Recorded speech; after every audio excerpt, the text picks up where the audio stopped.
Selamat pagi. Sudah masuk semua ya? Ada yang masih di ruang tunggu?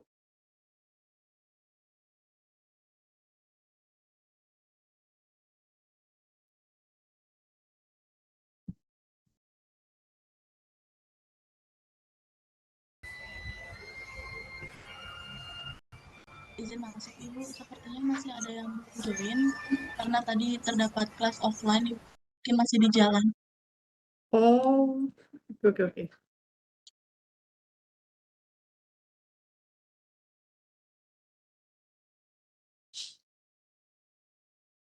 Kita tunggu 5 menit ya. Baik Ibu.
Izin masuk Ibu untuk mahasiswanya sudah hadir semua Ibu.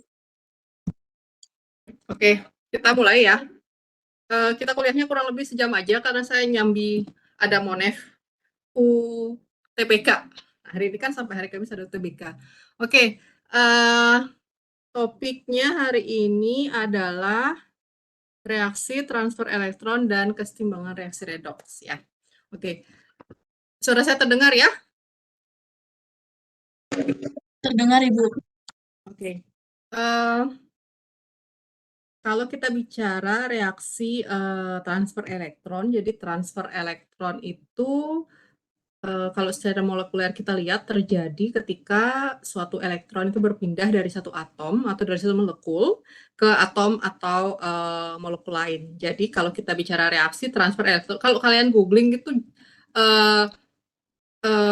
transport, beda transfer dan transport. Yang banyak itu adalah transport elektron karena itu yang terjadi di berbagai macam mekanisme di dalam tubuh kita. Jadi akan melibatkan ATP, NADH dan lain sebagainya. Kalau kalian baca di biokimia ada siklus Krebs dan saudara-saudaranya. Itu semua transport elektron. Tapi yang kita bicara spesifik di sini adalah transfernya, bagaimana si elektron itu berpindah dari satu atom atau satu molekul ke satu atom atau molekul lainnya. Jadi sebenarnya reaksi transfer elektron ini adalah penjelasan secara teknis bagaimana sebenarnya reaksi redoks itu terjadi, bagaimana reaksi oksidasi reduksi itu terjadi, yang melibatkan kalau kita lihat secara kuantitatif itu adalah perubahan tingkat oksidasi dari reaksi dan produknya, di mana terlihat dari adanya perubahan yang kita sebut dengan bilangan oksidasi.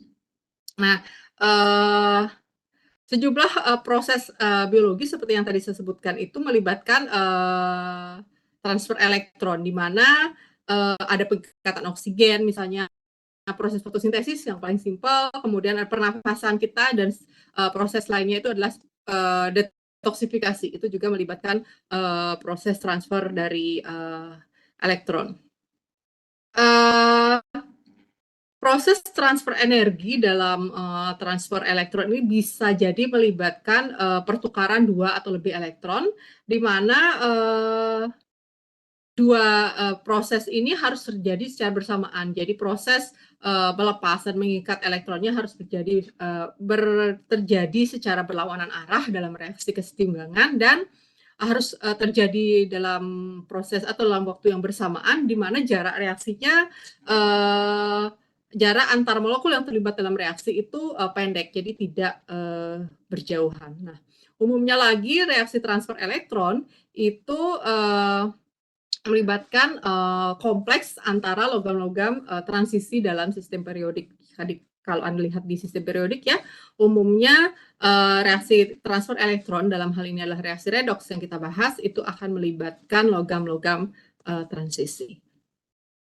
Nah, kalau kita bicara terkait reaksi transfer elektron dan redoks, maka tentu saja kita harus paham atau kita harus tahu beberapa terminologi. Yang pertama adalah oksidasi. Oksidasi itu adalah pelepasan elektron. Secara mekanisme elektron ya, oksidasi adalah pelepasan elektron dari suatu zat atau suatu senyawa, di mana dia akan mengalami pengurangan jumlah elektron secara keseluruhan dalam satu molekul. Kemudian terminologi yang kedua adalah reduksi, di mana reduksi itu adalah senyawanya mengambil atau menangkap elektron yang dilepaskan sehingga akan terjadi penambahan elektron. Berikutnya yang terminologi yang harus kita tahu adalah apa itu oksidator dan apa itu reduktor, di mana oksidator atau oxidizing agent itu adalah zat yang mengambil atau menangkap elektron dari zat-zat yang dioksidasi sehingga akan mengalami peningkatan jumlah elektron kalau secara stoichiometrinya. Kemudian reduktor adalah sebaliknya, dia akan memberikan elektron sehingga akan mengalami penurunan jumlah elektron secara keseluruhan. Nah, dua reaksi ini berlangsung secara bersamaan, dan jenis reaksi apakah dia reduksi atau oksidasi kita bisa lihat dari perubahan yang kita sebut dengan bilangan oksidasi. Sebagai contoh adalah misalnya adalah pada reaksi besi atau Fe dengan oksigen. Jadi dia teroksidasi menjadi Fe2O3. Dalam reaksi ini pada molekul Fe2O3, Fe itu akan berubah menjadi Fe3+, jadi dia bermuatan 3+ secara ion. Kemudian O-nya sendiri bermuatan -2. Jadi O2 secara keseluruhan itu 0, tetapi kemudian menjadi ion dalam Fe2O3 itu adalah -2 yang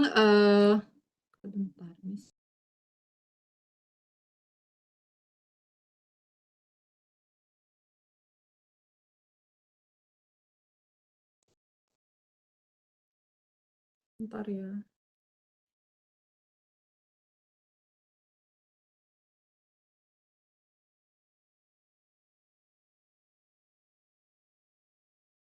Oke, kita lanjut. Jadi pada reaksi ini Fe menjadi Fe3+ dan O2 menjadi O2-. Nah, proses ini terjadi karena adanya perpindahan elektron dari Fe ke oksigen. Jadi kalau kita lihat reaksinya secara sederhana, Fe itu menjadi Fe3+ dengan dia melepaskan 3 elektron, sedangkan di mana pada proses ini reaksinya disebut oksidasi ya, seperti tadi, di mana Fe itu kehilangan elektron atau melepaskan elektronnya menjadi muatannya menjadi +3 yang tadinya 0.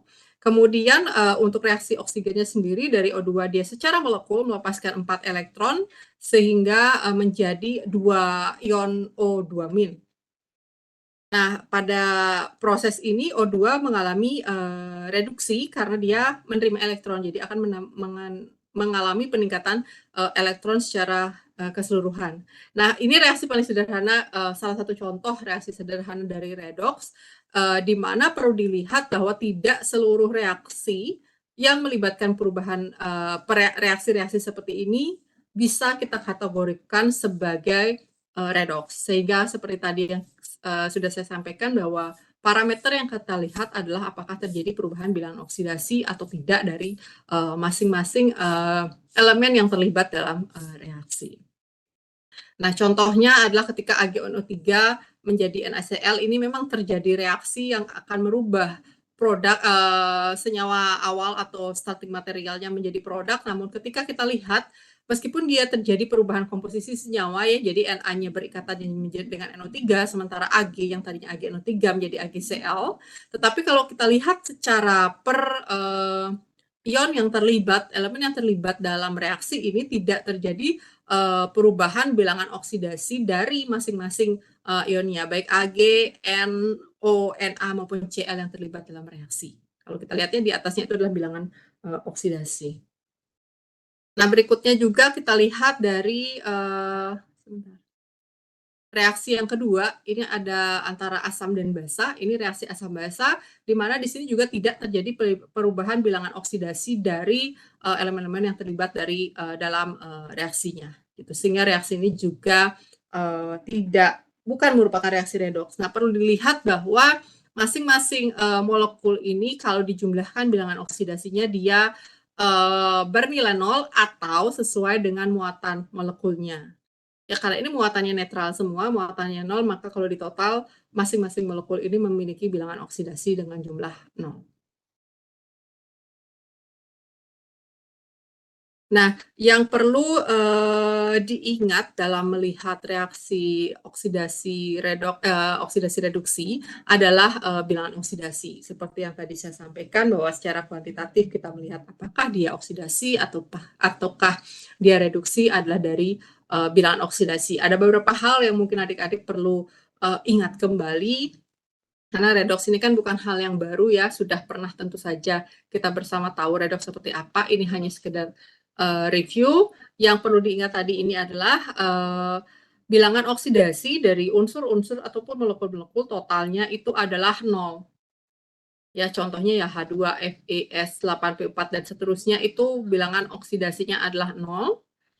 Kemudian bilangan oksidasi dari ion-ion yang mengandung satu atom atau monoatomik sama dengan muatan yang terdapat pada ion tersebut. Misalnya ada Na+, maka muatannya adalah +1, Al3+, maka muatannya adalah plus 3, S2 min, makanya buatannya adalah minus 2. Nah, perlu diperhatikan untuk logam-logam transisi itu kan punya tingkat oksidasi yang berbeda-beda ya, sehingga bilangan oksidasinya bisa berubah tergantung bagaimana molekul itu terbentuk.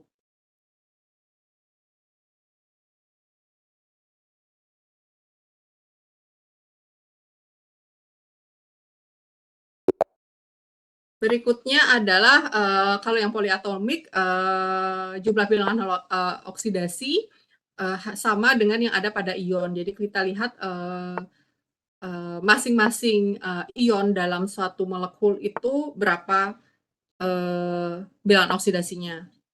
Khusus untuk fluor atau F itu mempunyai aturannya adalah dia memiliki bilangan oksidasi minus 1. Jadi dia ketika ada F itu berpasangan dengan atom lain dalam satu molekul, maka F-nya adalah minus 1. Pasangan yang kita tentukan bilangan oksidasinya berdasarkan muatan total dari dari molekul tersebut. Kalau molekulnya 0 berarti pasangannya itu plus 1. Hidrogen itu secara umum dia memiliki bilangan oksidasi plus 1. Kemudian oksigen memiliki bilangan oksidasi minus 2, tetapi bisa berubah ketika dalam satu molekul tertentu, misalnya H2O2 gitu, itu berubah bilangan oksidasi. Kemudian kalau logam dalam satu senyawa itu memiliki muatan sesuai dengan valensi logamnya dalam sistem periodik. Jadi muatannya adalah plus valensi logam. Nah, ketika suatu molekul mengalami oksidasi, maka terjadi reaksi antara atom atau ion-ion dari suatu senyawa yang akan mengalami peningkatan bilangan oksidasi. Misalnya tadinya bilangan oksidasinya plus 1, kemudian akan menjadi plus 2 atau plus 3 karena dia melepaskan elektron secara atomik. Jadi masing-masing atomnya. Nah, bilangan oksidasi tiap elemen itu ditentukan oleh distribusinya dalam molekul. Jadi ada beberapa atom atau ion-ion tertentu yang berubah bilangan oksidasinya tergantung dari distribusi elektron dalam satu molekul itu sendiri. Gitu. Jadi nanti kita lihat dalam satu molekul total muatannya berapa, apakah dia netral atau muatannya nol atau bermuatan yang akan menentukan tentu saja bilangan oksidasi dari masing-masing elemen penyusunnya. Kecuali elemen-elemen yang memang sudah fix bilangan oksidasi tertentunya. Nah, kalau kita lihat bilangan oksidasi itu kan ada nilai positif dan nilai negatif yang menunjukkan tingkat kemampuannya untuk teroksidasi atau sebaliknya tereduksi atau mengoksidasi atau mereduksi. Nah, bilangan oksidasi positif dari suatu elemen itu menunjukkan bahwa elemen tersebut lebih cenderung untuk melepaskan elektron. Lebih mudah melepaskan elektron sehingga dalam suatu reaksi dia akan cenderung mengalami peningkatan bilangan oksidasi. Kemudian kalau bilangan oksidasinya negatif itu menunjukkan bahwa kecenderungan suatu elemen itu menarik atau menerima elektron yang dilepaskan dalam suatu reaksi. Nah, secara sederhananya adalah ini aturannya. Misalnya adalah senyawa dalam reaksi ini. Reaksi HNO3 dengan H3SO3 menghasilkan NO, H3SO4, dan H2O. Mungkin ada yang bisa membantu saya mana senyawa yang teroksidasi atau reduktor, mana senyawa yang terreduksi atau oksidator, dan perubahan biloks yang terjadi dalam reaksi ini. Ada yang bisa mencoret-coret, silahkan disimak dulu. Mungkin sekitar 5 menitan ya. Kalau ada yang bisa membantu saya untuk menyampaikan pendapatnya. 5 menit silahkan.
Izin masuk, Ibu. Iya, silakan. Apakah izin perkenalkan, nama saya Gabriel Bonoli dengan NIM akhir 32. Saya coba anonim ya, Bu. Ya.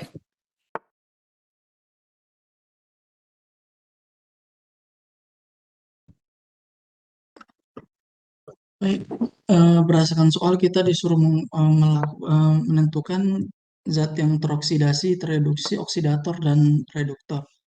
Jadi yang seperti yang saya tahu dari pengetahuan yang lalu, yang bisa kita tentukan biloxnya yang pasti itu adalah atom H dan atom O.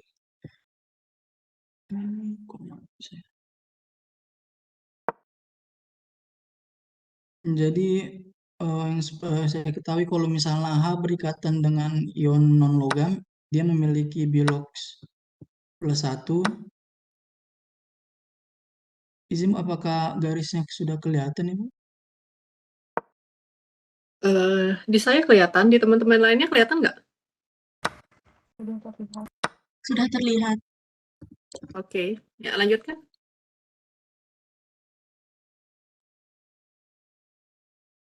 Oke, yang saya lanjutkan, jadi kalau misalnya H berikatan dengan ion non-logam, dia akan memiliki bilox +1, dan jika O berikatan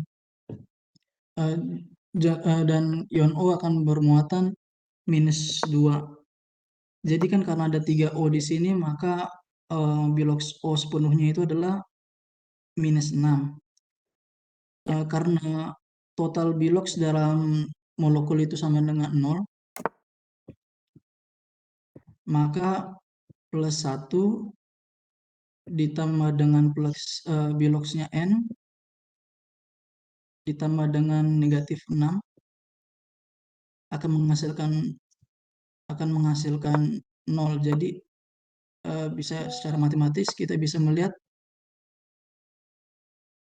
N itu sama dengan +3. Berarti kita bisa menentukan N di sini adalah +3. Lalu kita lakukan hal yang sama dengan H3ASO3. Langsung saja ini +1, ini -2, jadi totalnya itu -6.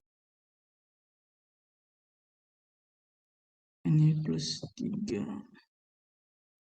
Jadi maka total di sini adalah +3. Lalu di sini -2.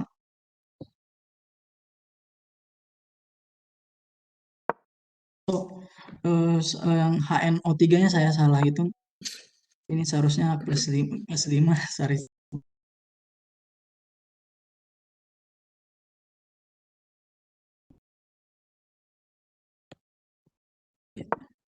Terus ini +2.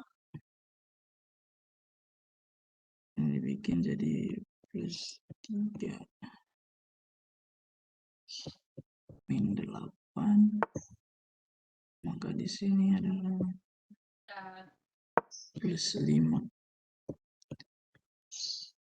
Di sini 2.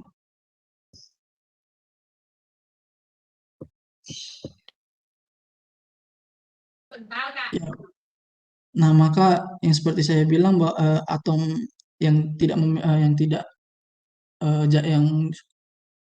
bisa dibilang jarang berubah biloxnya itu kan adalah atom H dan juga atom O. Jadi langsung saja kita lihat selain dari atom tersebut yaitu atom N, AS dari reaktan dan produk. Jadi N di reaktan kan +5, sementara N di produknya itu +2. Maka bisa dibilang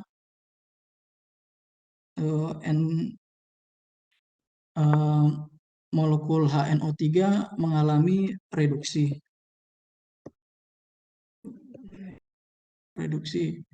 Dan di reaktan AS-nya itu adalah +3, sementara di produk AS-nya itu +5, yang mengartikan atom H3ASO3 itu mengalami oksidasi. Nah, sekarang kan sudah kita ketahui zat yang teroksidasi dan zat yang tereduksi. Jadi kita mau mengetahui mana zat oksidator dan zat reduktor. Jadi cara saya mudah mengingatnya bahwa zat oksidator itu yang telah mengalami reduksi. Karena kenapa? Kan oksidator yang membuat zat yang lain teroksidasi. Jadi kan yang mengalami oksidasi kan H3SO3. Jadi zat yang membuat dia teroksidasi itu adalah zat yang mengalami reduksi yaitu HNO3. Jadi HNO3 ini merupakan oksidator.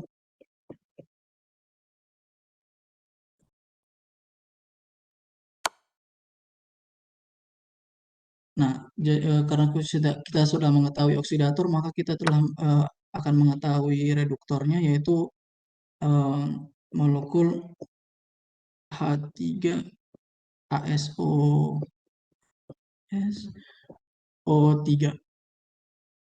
Sekian ya, Bu. Oke. Ada yang lain ingin menambahkan atau tidak sepakat atau setuju semua? Yang lain? Setuju semua ya?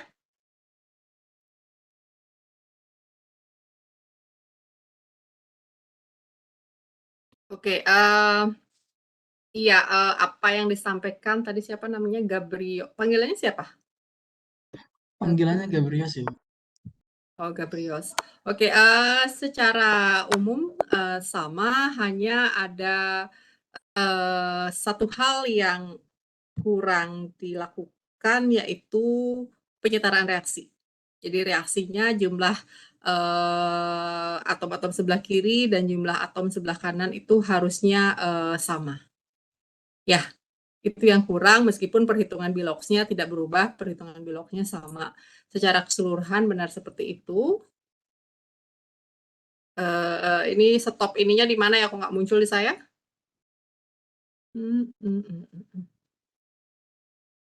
Mana caranya ini? Nggak muncul di saya, deh. Stop anot.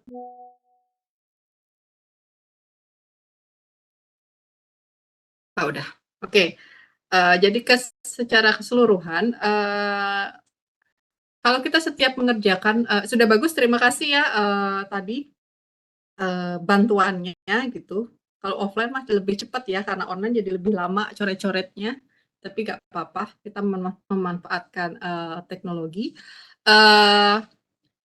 Pertama, kalau kita bicara tentang reaksi kimia apapun itu, wajib hukumnya Anda menyetarakan reaksi, karena kan kekekalan reaksi itu seperti itu ya, apa yang bereaksi hasilnya pun akan sama, tidak ada elemen atau molekul-molekul yang sebenarnya hilang, hanya terjadi misalnya adalah perubahan bentuk atau perubahan fase misalnya seperti itu, tapi senyawa-senyawa itu tetap ada. Nah, apa yang dilakukan oleh Gabriel tadi itu sudah sangat bagus, sudah benar. Apa yang dihitung gitu. Nanti kan tinggal Anda mencoret-coret seperti apa caranya ketika Anda memberikan penjelasan terkait perubahan bilangan oksidasi dan bagaimana menentukan mana terjadi reaksi oksidasi, reduksi, dan mana yang merupakan oksidator atau reduktor gitu ya. Kalau kita bicara begini, redox itu sangat simpel ya. Mudah gitu. Jadi sepertinya oke, redox 2 pertemuan itu gampang kok, Bu. Tinggal bagaimana Anda bisa menyetarakan reaksi, kemudian bagaimana bisa menentukan mana yang oksidator, reduktor, bagaimana oksidasi dan reduksi itu terjadi gitu. Nah, tadi karena miss-nya agak kurang ditambahkan adalah penyetaraan reaksi, maka berarti yang ini clear ya, karena teman-teman juga sudah paham tadi apa yang disampaikan oleh Gabrios. Kita lanjut ke bagaimana penyetaraan reaksi redox. Apapun cara yang Anda lakukan silahkan, tetapi saya wajib menyampaikan cara defaultnya seperti apa penyetaraan reaksi redox. Penyetaraan reaksi mah cara super cepatnya itu sangat banyak, tentu Anda sudah menguasai, tetapi saya akan menyampaikan sedikit, mereview sedikit terkait default-nya kalau kita menyetarakan reaksi redoks itu seperti apa. Penyetaraan reaksi redoks itu secara default, secara sederhana kita lakukan adalah dengan cara pemisahan, dipisahkan mana oksidasi, mana reduksi, kemudian nanti kita akan lakukan penyatuan, penggabungan kembali setelah pertama jumlah atom tiap unsur di dua sisi, baik di sebelah kiri maupun di sebelah kanan reaksi itu harus sama, kemudian muatannya pun kiri dan kanan itu harus sama. Kalau di kiri dia totalnya adalah -2, maka di kanan adalah -2 dan seterusnya. Gitu ya. Nah, contoh reaksinya adalah seperti ini. Pada reaksi SnCl2 dengan 2HgCl2 menjadi Hg2Cl2 dan SnCl4. Kita menyamakan, membagi berdasarkan perubahan biloks dari masing-masing ion yang terlibat dalam reaksi redoks. Kemudian kita memisahkan reaksi-reaksi ini menjadi setengah reaksi. Mana reaksi yang melepaskan elektron, mana reaksi yang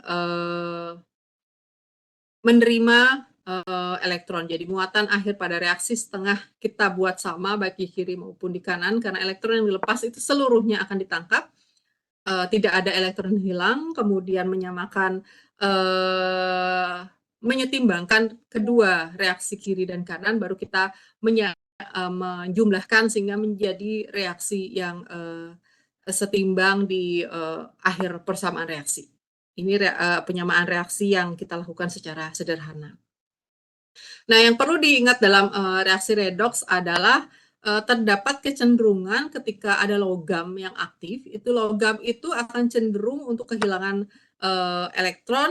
Jadi kalau kehilangan elektron berarti dia akan mudah teroksidasi, sehingga dia merupakan suatu agen pereduksi yang kuat. Sementara yang non-logam secara reaktif, dia akan mudah mendapatkan atau mengikat elektron yang terlepas itu sangat mudah tereduksi, sehingga dia merupakan agen-agen pengoksidasi yang kuat. Perlu diingat, reaksi apapun termasuk reaksi redoks itu adalah berlangsung pada kondisi kesetimbangan, sehingga tentu saja yang harus Anda lakukan pertama adalah penyetaraan reaksi redoks itu dulu. Harus setara antara di kiri dan kanan. Karena pada reaksi setara itulah tergambarkan perubahan biloks yang bisa digunakan untuk mengidentifikasi tadi mana reaksi oksidasi dan mana reaksi mana reaksi reduksi, seperti itu. Nah, reaksi redoks tentu saja juga akan dipengaruhi oleh suasana reaksi. Jadi ketika kita menggunakan pelarut-pelarut, ada senyawa-senyawa, maka keasaman, kebasaan tidak bisa kita abaikan begitu saja. Ya, maka kita akan melihat bahwa reaksi redoks dapat terjadi pada suasana lingkungan asam maupun pada suasana lingkungan basa. Itu akan mempengaruhi bagaimana reaksi itu berjalan, kecepatan reaksinya maupun apa yang dihasilkan dalam reaksi redoks itu. Sehingga kita akan membahas sedikit terkait dengan bagaimana menyetarakan reaksi tadi tetapi dalam suasana asam. Nah, pada suasana asam, senyawa utama atau zat utama dalam reaksi redoks ini adalah adanya H2O dan ion H+. Contohnya adalah ketika reaksi sangat umum pada redoks dan sangat sederhana, yaitu reaksi antara HCl dengan KMnO4, di mana dalam reaksi ini Cl akan mengalami oksidasi menjadi Cl- akan mengoksidasi menjadi Cl2, jadi molekul yang muatan keseluruhannya akan menjadi 0, kemudian MnO4 akan direduksi menjadi Mn4+. Akan terjadi penurunan bilangan oksidasi dari si ion Mn4+ ini sendiri. Nah, kalau kira-kira reaksi ini ada tidak yang bisa membantu saya lagi untuk menyampaikan bagaimana kesetimbangan reaksi, penyetaraan reaksi ini dilakukan dalam larutan asam? Ada ya? Coba mungkin bisa dipikirkan 5 menit juga. Silakan.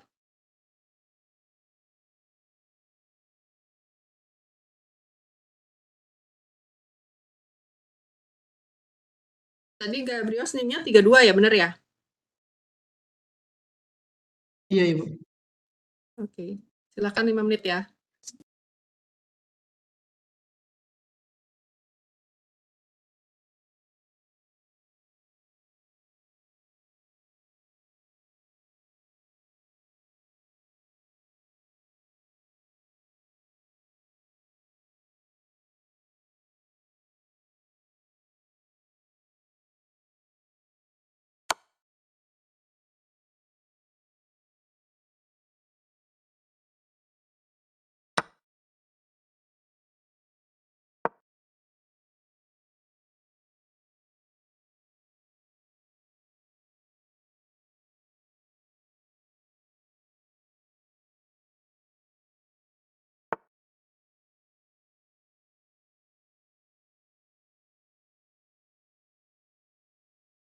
Izin menjawab, Ibu. Ya, silakan. Mohon maaf, Ibu, apakah nanti pakai anotasi apa lewat bicara aja, Ibu, untuk jawabannya? Boleh, anotasi boleh. Silakan. Kamu mau anotasi? Boleh ngomong nggak, Bu? Oh iya, lebih cepat ya. Oke, oke. Ya, Ibu. Ya, silakan. Kamu NIM berapa? Saya NIM 4, Ibu, Amanda. Amanda, oke. Baik, Bu. Jadi untuk persamaan reaksi ini mungkin lebih mudah akan dikerjakan bila disetarakan dengan setengah reaksi. Jadi yang pertama itu kan Cl- yang akan nantinya dioksidasi menjadi Cl2. Jadi kesetaraannya itu karena Cl2 yang ada atom Cl yang ada di kanan itu ada 2. Jadi Cl minusnya itu kita gunakan koefisiennya itu menjadi 2 agar di bagian kiri dan kanan itu Cl-nya sama-sama 2. Nah, reaksinya itu kan jadinya 2Cl minus menjadi Cl2. Nah, dikarenakan ion yang ada di reaktan itu ada 2, jadi untuk di produknya itu akan ditambahkan 2 elektron. Jadi reaksi oksidasinya itu menjadi 2Cl minus menjadi Cl2 ditambah 2 elektron. Nah, setelah itu untuk MnO4- yang akan direduksi menjadi Mn2+, nah kita harus menyamakan dulu atom-atom yang ada di reaktan maupun di produknya. Nah, untuk MnO4 itu kan mengandung 4 oksigen. Jadi di produk kita harus menambahkan 4 oksigen juga, yakni dengan menambahkan 4 H2O. Nah, dengan itu, kita mendapat reaksinya sementara itu MnO4- menjadi Mn2+ ditambah 4H2O. Nah, karena reaksinya ini dalam larutan asam, jadi untuk di reaktannya itu nantinya akan ditambah H+ yang jumlahnya sama dengan H+ yang ada di produk. Dimana tadi di produk kan sudah ditambahkan 4H2O, yang berarti banyaknya atom H di produknya itu adalah 4 dikali 2, yakni sebanyak 8. Jadi untuk reaksi awalnya itu akan ditambahkan 8H+. Jadi reaksinya itu akan menjadi MnO4- ditambah 8H+ menjadi Mn2+ ditambah 4H2O. Sekarang kita tinjau berapa banyak elektron yang ada pada reaktan dan juga di produknya. Nah, di reaktan itu ternyata banyak elektronnya itu 7, sedangkan di produknya itu baru 2. Jadi untuk menyetarakan itu, di reaktan kita menambahkan 5 elektron. Maka untuk reaksi lengkap reduksinya itu, yakni MnO4- ditambah 8H+, ditambah 5 elektron menghasilkan Mn2+ ditambahkan 4H2O. Nah, setelah itu kita sudah mendapat 2 reaksi, yakni reaksi reduksi dan juga reaksi oksidasinya. Nah, untuk reaksi oksidasi tadi kan menghasilkan 2 elektron, sedangkan untuk reaksi reduksinya menghasilkan 5 elektron.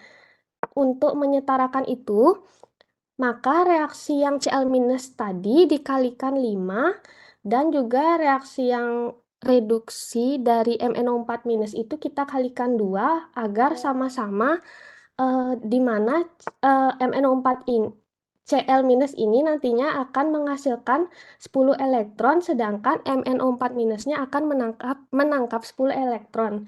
Sehingga reaksi lengkap yang terjadi itu adalah 10 Cl- ditambahkan 2 MnO4- ditambahkan 16H+, menghasilkan 5 Cl2 ditambah 2 Mn2+ ditambah 8H2O. Sekian Ibu, terima kasih Bu. Oke.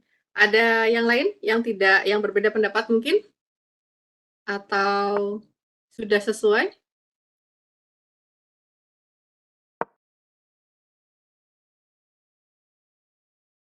Apa yang disampaikan tadi Amanda ya? Amanda, ya, tepat sekali seperti itu cara kita melakukan kesetaraan reaksi dalam suasana asam. Sangat simpel. Wah, sudah pada jago-jago ini berarti bisa kita ujian minggu depan ya. Oke, dari Amanda, terima kasih apa yang kamu sampaikan sudah sangat lengkap ya, sudah sangat tepat. Mungkin saya akan sampaikan, nggak tahu PPT-nya banyak yang hilang muatan-muatannya. Oke, tadi yang pertama yang disampaikan oleh Amanda benar, kita buat menjadi setengah reaksi ya, mana ion-ion yang terlibat, di mana Cl- menjadi Cl2, kemudian MnO4- menjadi Mn2+, kemudian setelah itu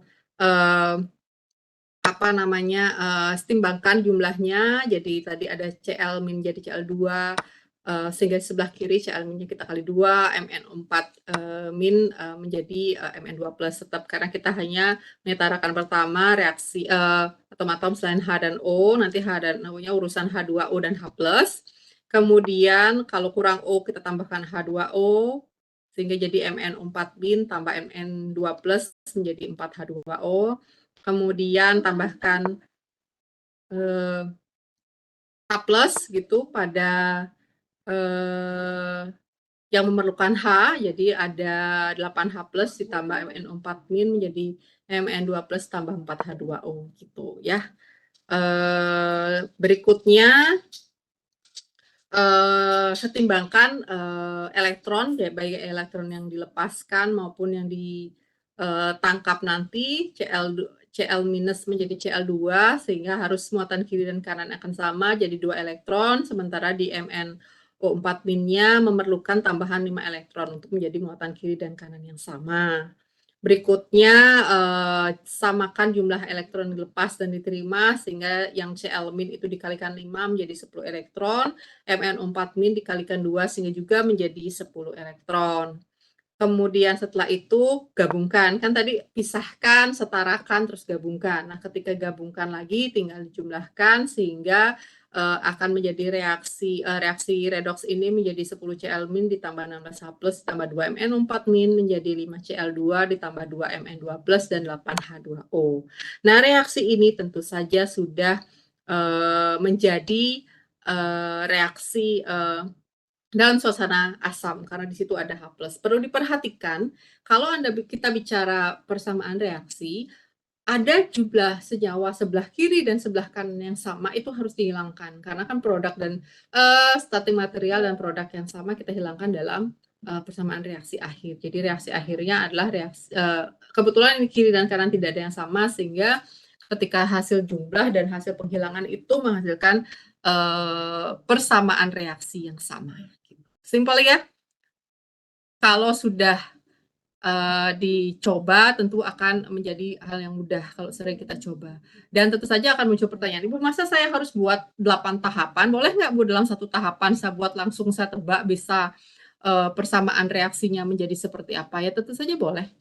Ini kan saya harus menyampaikan secara defaultnya seperti apa. Kalau Anda bisa langsung mendapatkan langsung hasil dari reaksi itu seperti apa, silahkan. Tetapi harus diyakinkan, bisa meyakinkan bahwa memang Anda mendapatkan jawaban kesetaraan reaksi itu adalah dari hasil memikirkan bagaimana tahapan reaksi itu terjadi. Jadi bukan hanya sekedar menulis hasil akhirnya, begitu ya. Oke ya, untuk asam bisa dilewati. Nah, kemudian ada reaksi dalam suasana basah. Silahkan lagi, ada bisa membantu saya? untuk yang reaksi dalam suasana basah, kalau tadi asam itu adalah H2O dan H+, kalau dalam suasana basah tentu saja adalah H2O dan OH- yang kita gunakan sebagai penyetara reaksi di sini. Misalnya adalah reaksi oksidasi ion plumbit atau PbOH 3 kali menjadi plumbum dioksida dengan oksidatornya adalah ion hipoklorit dalam suasana basah. Silahkan ada yang bisa bantu saya 5 menit?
Izin mencoba menjawab, Ibu.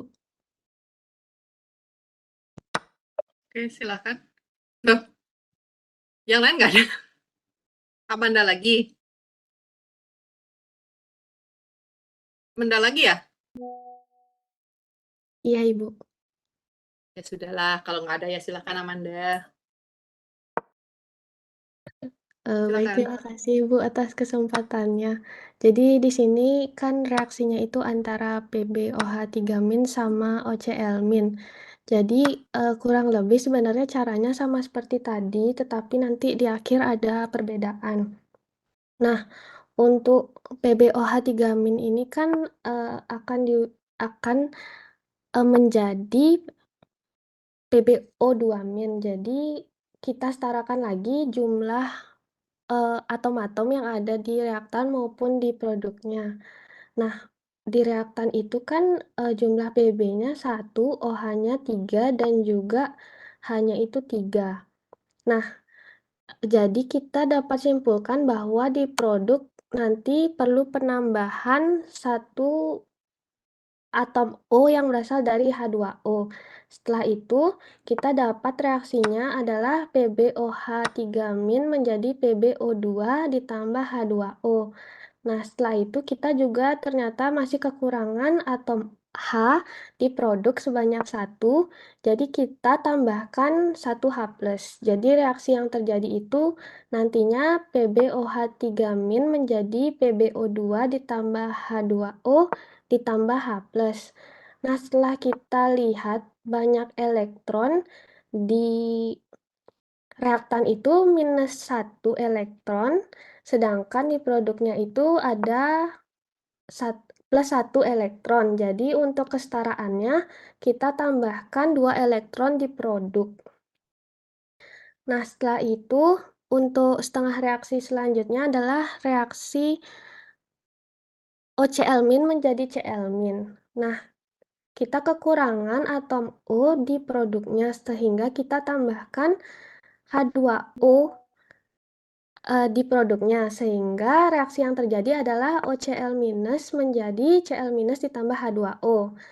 Ternyata kita masih memerlukan atom H di reaktan sebanyak 2, sehingga kita reaksikan OCl- dengan 2H+. Bu, udahan Sehingga berangkat tuh. sehingga kita mendapat reaksinya itu menjadi OCl- ditambah 2H+ menjadi Cl- ditambah H2O. Nah, setelah kita lihat lagi kesetaraan elektronnya, kita dapat elektron di produknya di reaktan itu sebanyak +1 elektron, sedangkan di produk kita baru memiliki -1 elektron, sehingga di reaktan kita tambahkan 2 elektron. Maka dari itu setengah reaksi selanjutnya yang kita dapat yakni OCl- ditambah 2H+ ditambah 2 elektron menjadi Cl- ditambah H2O. Nah, setelah itu kita lihat bahwa elektron yang dihasilkan oleh reaksi PbOH3- dan elektron yang diterima oleh OCl- itu sudah sama, yaitu 2 elektron. Jadi tiap reaksi tidak perlu dikalikan lagi. Maka dari itu reaksi lengkapnya sementara yaitu PbOH3- ditambah OCl- ditambah 2H+ menjadi PbO2 ditambah H2O ditambah Cl- ditambah mohon maaf, saya ulangi untuk reaksi lengkapnya. Dikarenakan di reaksi di kedua reaksi itu nanti ada H+ yang saling meniadakan. Jadi untuk reaksi lengkapnya itu jadinya PbOH3- ditambah OCl- ditambah H+ menjadi PbO2 ditambah Cl- ditambah 2H2O. Nah, karena kalau kita lihat dari reaksinya ini kan sepertinya masih di suasana asam, jadi untuk kita mengubahnya biar dia menjadi reaksi dalam basa itu, caranya yaitu dengan menambahkan OH- sebanyak jumlah H+ yang ada di reaksi. Nah, seperti yang kita tahu tadi kan di reaksinya itu ada sebanyak 1H+, jadi OH- yang kita tambahkan di reaktan maupun di produknya itu sebanyak 1 OH-. Nah, setelah itu, maka reaksi akhir yang akan didapatkan itu adalah PbOH3- ditambah OCl- ditambah mohon maaf, tunggu sebentar, PbOH3- ditambah OCl- menjadi PbO2 ditambah Cl- ditambah OH-. Seperti itu, Ibu. Terima kasih, Ibu. Sebentar ya, sebentar.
Oke, kalau nggak dicoret-coret agak bingung ya Amanda ya.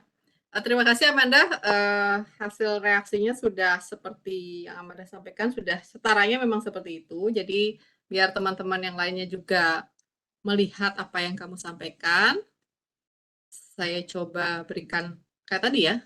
Memang iya kita setarakan dulu reaksinya dalam dengan karena penyetaraan tadi jumlah elemen sebelah kiri dan sebelah kanan, akhirnya ternyata reaksinya terakhir itu masih dalam suasana asam yang ditunjukkan dengan adanya ion H+ gitu. Tapi kan petunjuknya bahwa reaksi ini berlangsung dalam suasana basah, sehingga bagaimana kesetimbangan itu berlangsung di suasana basah. Yang pertama tetap kita bagi menjadi setengah reaksi, di mana PbOH 3 kali menjadi PbO2, kemudian OCl- menjadi Cl-. Kemudian samakan jumlah kiri dan kanan, PbOH 3 kali, pada hasil reaksi PbO2 itu membutuhkan O dan H, sehingga kita menambahkan H2O dan H+.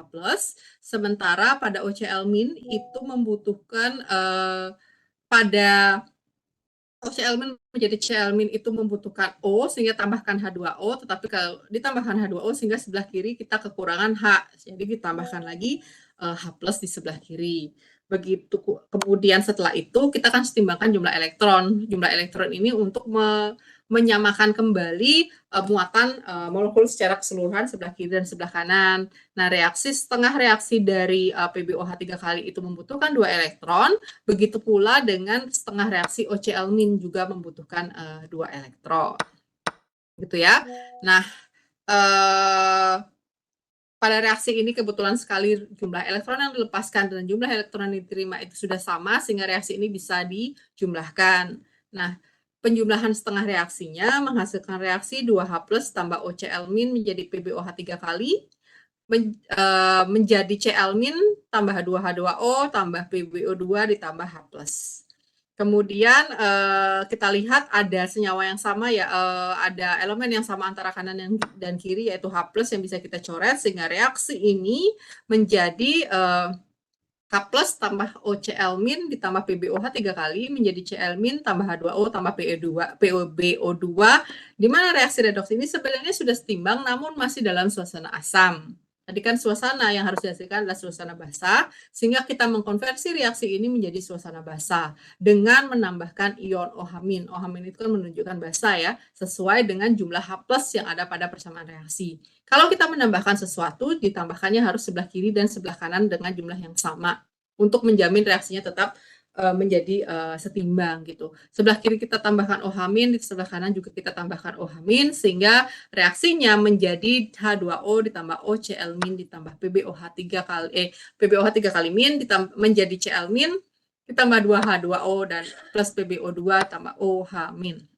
Nah, sekali lagi, hasil akhir reaksi yang paling tepat adalah ketika kita sudah menghilangkan molekul yang sama di sebelah kanan dan sebelah kiri, sehingga reaksi yang terjadi, kesetimbangan reaksi redoks ini dalam suasana basah adalah OCl- ditambah PbOH 3 kali minus menjadi Cl- ditambah H2O ditambah PbO2 ditambah OH-. Begitu.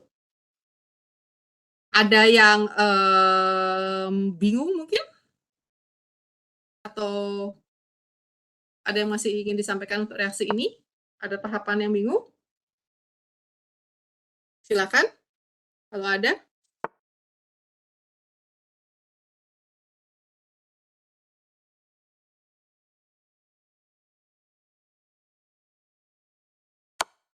Kalau tidak ada, karena saya sudah dapat bantuan yang banyak ya dari rekan-rekan kalian dari Gabrios tadi, kemudian Amanda 2 kali. Mudah-mudahan itu mewakili bahwa kalian semua dalam satu kelas ini, jumlahnya berapa tadi itu?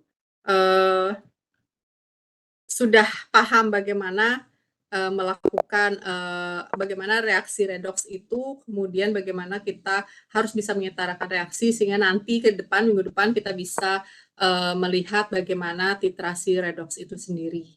Seperti itu. Nah, Anda bisa melakukan penyetaraan, tentu kan memang harus mencoba berbagai macam reaksi redoks. Nanti silahkan secara mandiri adik-adik sekalian berlatih untuk bagaimana menyetarakan reaksi-reaksi redoks mulai yang paling sederhana sampai yang reaksinya lebih kompleks, gitu ya.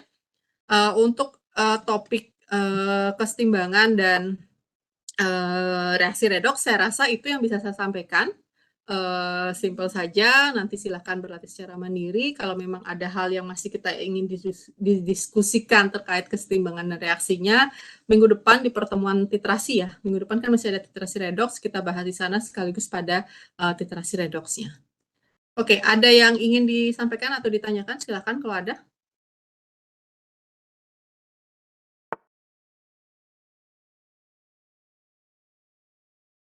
Sudah cukup? Oke, karena enak ini kalau peserta kuliahnya sudah paham, jadi kuliah kita bisa lebih cepat, bisa lebih lancar. Nanti kita tinggal setelah minggu depan kita bisa melihat tercapai nggak learning outcome-nya dalam ujian, gitu ya. Oke, kalau tidak ada, terima kasih adik-adik sekalian. Kelasnya mungkin kita bisa akhiri, Anda bisa istirahat dengan lebih cepat ya. Terima kasih, selamat siang. Silahkan meninggalkan room meeting. Yang Bu, terima kasih.